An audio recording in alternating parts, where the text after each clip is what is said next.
Hi friends, welcome back to tea zone channel. So తెలంగాణలోని ఉపాధ్యాయ ఉద్యోగాలకు prepare అవుతున్న వారికి ఒక గుడ్ న్యూస్ అయితే చెప్పవచ్చు మనం. సో మనకి ఉపాధ్యాయ ఉద్యోగాలకు ప్రిపేర్ అయ్యే వారి కోసం ఫ్రీగా ఆన్లైన్ క్లాసెస్ అవైలబుల్ ఉండొచ్చు, ఫ్రీగా కోచింగ్ తీసుకునేటువంటి అవకాశం ఉండొచ్చు. బట్ ఎక్కడ కూడా మనకు ఫ్రీగా బుక్స్ దొరకడం అనేది ఉండదు. అసలు కరెక్ట్ బుక్స్ దొరకడం అనేది చాలా కష్టం. స్టడీ మెటీరియల్ దొరకడం అనేది ఎంత ఇబ్బందిగా ఉంటుందో మనం తెలుసుకోవచ్చు. సో అటువంటిది మీ యొక్క శ్రమను గుర్తిస్తూ తెలంగాణ ప్రభుత్వం ద్వారా బీసీ స్టడీ సెంటర్స్ ద్వారా మనకి ఫ్రీగా బుక్స్ పొందేటువంటి అవకాశం ఉంది. సో దాదాపు 10,000 మందికి 1,500 రూపాయల విలువ చేసేటువంటి బుక్ ఫండ్ని రిలీజ్ చేయడం కోసం నోటిఫికేషన్ అనేది రిలీజ్ చేయడం జరిగింది. సో ఈ 10,000 మందిలో మీరు కూడా ఒకరు అవ్వాలంటే ఎలా, ఏం చేయాలి, అలాగే ఏ విధంగా అప్లికేషన్ పెట్టుకోవాలి, సో ఎక్కడ అప్లై చేసుకోవాలి, ఎప్పటి వరకు మనకి అప్లికేషన్ చేసుకోవడానికి టైం ఉందనేది పూర్తి వివరాలు ఈ వీడియో ద్వారా తెలుసుకున్నటువంటి ప్రయత్నం చేద్దాం. సో అలాగే కేవలం 5 నిమిషాల్లో మీరు మీ మొబైల్ నుండి కూడా అప్లై చేసుకునే విధానాన్ని నేను ఈ వీడియో ద్వారా తెలపడానికి ప్రయత్నిస్తాను. సో ఇక నోటిఫికేషన్ వివరాలు గమనించినట్టయితే మనకి టీఎస్బీసీ ఎంప్లాయిటీ స్కిల్ డెవలప్మెంట్ సెల్ ద్వారా మనకి అఫీషియల్గా నోటిఫికేషన్ అనేది రిలీజ్ చేయడం జరిగింది. సో ఎవరైతే బీసీ వర్గానికి చెందినటువంటి నిరుద్యోగ యువకులకు అది కూడా మళ్ళీ డిఎస్సి ఎగ్జామ్కి ప్రిపేర్ అయ్యే వారికి ఈ బుక్ ఫండ్ అనేది రిలీజ్ చేయడం జరుగుతుంది. సో దానికి సంబంధించినటువంటి ఈ నోటిఫికేషన్ అయితే మనకు అఫీషియల్గా రిలీజ్ చేయడం జరిగింది. సో ఒకసారి మనం దీనికి సంబంధించి ఎలిజిబిలిటీ క్రైటీరియా గమనించినట్టయితే, సో ముందుగా మనం ఇంపార్టెంట్ డేట్స్ గమనించినట్టయితే ఆన్లైన్లో రిజిస్ట్రేషన్ చేసుకోవడానికి మనకి 14th మార్చ్ 2024 నుంచి ఈ 5th ఏప్రిల్ వరకు అవకాశం ఉంది. సో అలాగే సెలెక్టెడ్ క్యాండిడేట్ లిస్ట్ అనేది వాళ్ళకి సెపరేట్గా మెయిల్ చేస్తారు కావచ్చు, మేబీ అది ఇక్కడ ఇంటిమేటెడ్ సెపరేట్లీ అని చెప్పేసి ఇవ్వడం జరిగింది. సో క్వాలిఫికేషన్ వచ్చేసి అయితే సో మనకి ఏవైతే నోటిఫికేషన్లో ఉన్నటువంటి రూల్స్ అని ఫాలో అయిన వారికి మాత్రమే అప్లై చేసుకోవడానికి అవకాశం ఉంటుంది. సో ఒకసారి ఎలిజిబిలిటీ క్రైటీరియా గమనించినట్టయితే మనకి సో క్యాండిడేట్స్ యొక్క ఫ్యామిలీ ఇన్కమ్ అనేది లెస్ దెన్ 5 lakhs లోపల ఉండాలండి. సో అలాగే సో దాదాపు 1,500 విలువ చేసేటువంటి రూపాయల బుక్స్ని 10,000 మందికి ఇక్కడ పంచడం జరుగుతూ ఉంది. సో అది కూడా బీసీఏ, బీసీబీ మరియు బీసీడీ క్యాస్ట్కి చెందినటువంటి నిరుద్యోగ యువకులకు మాత్రమే. సో అది కూడా రిజర్వేషన్ ప్రకారం మనం ఇక్కడ చూసుకున్నట్టయితే బీసీఏ వారికి 29%, అలాగే బీసీబీ వారికి 42%, బీసీడీ వారికి 29% అనేది డిస్ట్రిబ్యూట్ చేయడం జరుగుతూ ఉంది. సో ఇంక్లూడింగ్ ఇంకా దీంట్లో 33% ఉమెన్ రిజర్వేషన్ ఉంటుంది. సో అలాగే 3% కూడా ఫిజికల్ డిసేబుల్డ్ క్యాండిడేట్స్కి ఇవ్వడం జరుగుతూ ఉంది. సో ఇక దీనికి సంబంధించి క్యాండిడేట్స్కి అయితే ఫ్యామిలీ ఇన్కమ్ అనేది లెస్ దెన్ 5 lakhs లోపల ఉండాలి. అలాగే డిఎస్సి ఎగ్జామ్ అప్లై చేసుకొని ఉండాలి, డిఎస్సిఐ.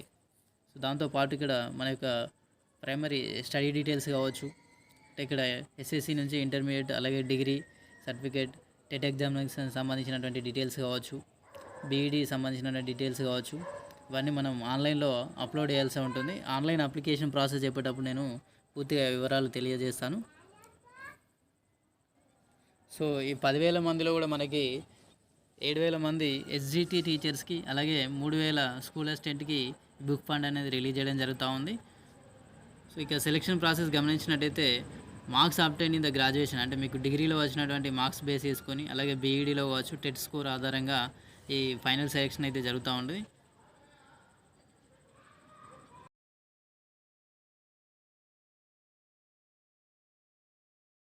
సో ఇది మనకి తెలంగాణ బీసీ స్టడీ సర్కిల్ సంబంధించినటువంటి అఫీషియల్ వెబ్సైట్. ఈ వెబ్సైట్లో మనకి నోటిఫికేషన్లో గమనించినట్టయితే ట్రైనింగ్ సంబంధించిన డీటెయిల్స్ కావచ్చు, అలాగే ఇప్పుడు బుక్ ఫండ్ సంబంధించినటువంటి నోటిఫికేషన్ కూడా మనం ఇక్కడ గమనించవచ్చు. సో దీంట్లో నోటిఫికేషన్ పైన క్లిక్ ఇచ్చినట్టయితే మనకి నోటిఫికేషన్ సంబంధించిన డీటెయిల్స్ అని మనం తెలుసుకోవడానికి అవకాశం ఉంటుంది. అలాగే అప్లై చేసుకోవడానికి, ఆన్లైన్లో అప్లై చేసుకోవడానికి అప్లై ఆన్లైన్ పైన క్లిక్ ఇచ్చినట్టయితే ఫామ్ అనేది, ఆన్లైన్ అప్లికేషన్ ఫామ్ అనేది ఓపెన్ అవుతుంది. సో దాని ద్వారా మనం డీటెయిల్స్ అని ఫిల్ చేయడం ద్వారా ఈ యొక్క ప్రాసెస్ అయితే కంప్లీట్ అవ్వడం జరుగుతూ ఉంది. సో ఇక్కడ మనకి స్టార్టింగ్ డేట్ మళ్ళీ అగైన్ 14th మార్చ్ నుంచి మనకి అప్లై చేసుకోవడానికి అవకాశం ఇచ్చారు. సో లాస్ట్ డేట్ గమనించినట్టయితే మనకి 5th ఏప్రిల్ వరకు అవకాశం అనేది ఉంది. సో మనకి ఆన్లైన్ రిజిస్ట్రేషన్ ఫామ్ అనేది ఓపెన్ అయిన తర్వాత దాంట్లో మన ప్రైమరీ డీటెయిల్స్ అనేది ఫిల్ చేయాల్సి ఉంటుంది. సో లైక్ మన నేమ్ కావచ్చు, ఫాదర్ నేమ్ కావచ్చు, మదర్ నేమ్, అలాగే డేట్ ఆఫ్ బర్త్ కావచ్చు, దాంతోపాటు మన యొక్క ఎడ్యుకేషనల్ డీటెయిల్స్ కావచ్చు, అలాగే మన అడ్రస్ డీటెయిల్స్ కావచ్చు, ముఖ్యంగా బ్యాంక్ అకౌంట్ కూడా ఇక్కడ మనం అప్లోడ్ చేయాల్సి ఉంటుంది, బ్యాంక్ సంబంధించినటువంటి డీటెయిల్స్. సో అవన్నీ వన్ బై వన్ చూడడానికి ప్రయత్నిద్దాం. సో ఇక్కడ టోటల్గా అయితే మనకి 38 ఆప్షన్స్ అనేది ఇవ్వడం జరిగింది. సో ఆన్లైన్ అప్లికేషన్ ఫామ్లో మనకి టోటల్గా 38 ఆప్షన్స్ అనేది ఇవ్వడం జరిగింది. సో ఒక్కొక్క ఆప్షన్ మనం చూద్దాం.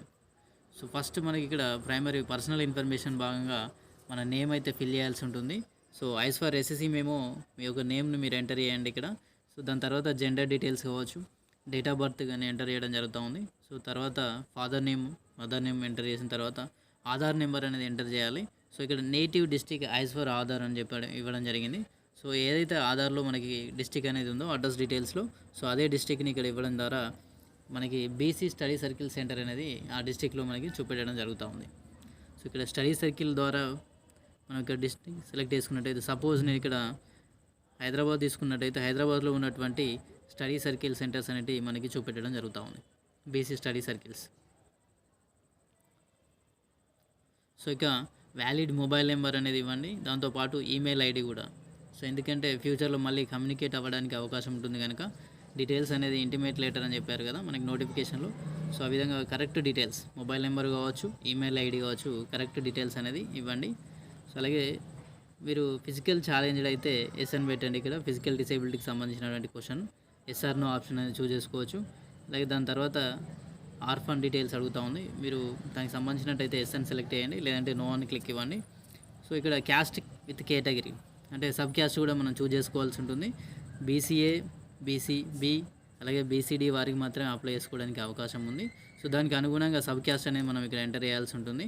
సో ఒకవేళ మీకు సబ్ క్యాస్ట్ తెలిసినట్టయితే ఇక్కడ సబ్ క్యాస్ట్లో చూస్ చేసుకోవచ్చు, లేదంటే మీ యొక్క క్యాస్ట్ సర్టిఫికేట్ పైన చూసినట్టయితే దానికి సంబంధించినటువంటి డీటెయిల్స్ అయితే ఇక్కడ మీకు క్లియర్గా కనిపిస్తాయి. సో ఇక్కడ annual income compulsory latest income certificate అనేది తీసుకోవాలి. సో ఎవరైతే ఫ్యామిలీ ఇన్కమ్ బిలో 5 lakhs ఉన్నవారు మాత్రమే అప్లై చేసుకోవడానికి అవకాశం ఉంటుంది. సో ఇది కూడా నోట్ చేసుకోండి. సో ఎడ్యుకేషన్ క్వాలిఫికేషన్ గమనించినట్టయితే ఇక్కడ హైయెస్ట్ క్వాలిఫికేషన్ అనేది ఎంటర్ చేయండి. సో ఇక కోర్స్ అప్లైడ్, ఏ కోర్స్కి మీరు అప్లై చేస్తున్నారు, స్కూల్ అసిస్టెంట్ పోస్ట్కా లేదంటే ఎస్జిటి పోస్ట్కా అనేది ఇక్కడ సెలెక్ట్ చేసుకోండి. దాని తర్వాత మీకు టెట్ అక్నాలజ్మెంట్ సంబంధించినటువంటి నెంబరు అలాగే టెట్లో మీకు వచ్చినటువంటి స్కోర్ని ఇక్కడ ఎంటర్ చేయడం జరుగుతూ ఉంది. So next teacher recruitment acknowledgement number, ఏదైతే డిఎస్సి అప్లై చేసినటువంటి క్యాండిడేట్స్ ఉన్నారో డిఎస్సి ఎగ్జామ్ సంబంధించినటువంటి అప్లికేషన్ నెంబర్ అనేది ఇక్కడ ఎంటర్ చేయాల్సి ఉంటుంది. ఇక 20 ఆప్షన్ గమనించినట్టయితే మనకి అడ్రస్ డీటెయిల్స్ అనేది అడగడం జరిగింది. ఏదైతే డిస్టిక్ కావచ్చు, మండల్ కావచ్చు, అలాగే మీ యొక్క విలేజ్ని, స్ట్రీట్ని కూడా మీరు ఎంటర్ చేయాల్సి ఉంటుంది, హౌస్ నెంబర్ అలాగే పిన్ కోడ్ని ఎంటర్ చేయాల్సి ఉంటుంది. సో దాని తర్వాత అకాడమిక్ డీటెయిల్స్ అడగడం జరిగింది. అకాడమిక్ డీటెయిల్స్లో మనకి 10th క్లాస్ నుంచి ఇంటర్మీడియట్, డిగ్రీ అలాగే డైట్ సెట్ సంబంధించింది, బీఈడి సంబంధించినటువంటి డీటెయిల్స్ అనేది అడగడం జరిగింది. సో మన 10th క్లాస్ డీటెయిల్స్ గమనించినట్టయితే మీరు ఇయర్ ఆఫ్ పాసింగ్ అంటే ఎప్పుడు పాస్ అయ్యారు, అలాగే ఎన్ని మార్క్స్ ఉన్నాయి, మ్యాక్సిమం మార్క్స్ సంబంధించి ఎన్ని మార్క్స్ వచ్చినాయి, మీకు పర్సంటేజ్ ఎంత, అలాగే మీ యొక్క స్కూల్ నేమ్ ఏంటి, దాని తర్వాత board AP secondary education Telangana, secondary education of Andhra Pradesh బోర్డా, ఇది ఇక్కడ ఎంటర్ చేయాల్సి ఉంటుంది. అది మీకు మీ యొక్క 10th మెమో మీద మీకు క్లియర్గా ఉంటుందండి ఏ బోర్డు అనేది. సో దాని తర్వాత ఇంటర్మీడియట్ డీటెయిల్స్ కూడా సేమ్ మనం అలాగే ఫిల్ చేయాల్సి ఉంటుంది, ఎప్పుడు పాస్ అయ్యారు, ఎన్ని మార్క్స్ ఉన్నాయి, ఎంత పర్సంటేజ్ వచ్చింది, ఏ కాలేజీలో చదివారు, అలాగే ఏ యూనివర్సిటీ సంబంధించినటువంటి విషయాలన్నీ మనం ఫిల్ చేయాల్సి ఉంటుంది. సో దాని తర్వాత డిగ్రీ కూడా అదేవిధంగా ఫిల్ చేయాల్సి ఉంటుంది. డైట్ సెట్ సంబంధించిన వారు డైట్ సెట్ సంబంధించిన డీటెయిల్స్ ఫిల్ చేయాలి. బీఈడి కంప్లీట్ చేసిన వారు బీఈడికి సంబంధించినటువంటి ఎప్పుడు పాస్ అయ్యారు, అలాగే ఎన్ని మార్క్స్ వచ్చినాయి, ఏ కాలేజ్ తదితర వివరాలన్నీ ఎంటర్ చేయాల్సి ఉంటుంది. సో దాని తర్వాత bank details. So bank details అనేవి నేమ్ ఆఫ్ ద క్యాండిడేట్, మీ యొక్క బ్యాంక్ పాస్బుక్ పైన మీ నేమ్ ఎలా ఉంటే అలా ఫిల్ చేయండి. ఇక్కడ అకౌంట్ నెంబర్ అనేది ఎంటర్ చేయండి. సో దాని తర్వాత బ్యాంక్ నేమ్, ఐసిఐసిఐ బ్యాంక్ అయితే ఐసిఐసిఐ, హెచ్డిఎఫ్సి బ్యాంక్ అయితే బ్యాంక్ నేమ్ ఇవ్వండి.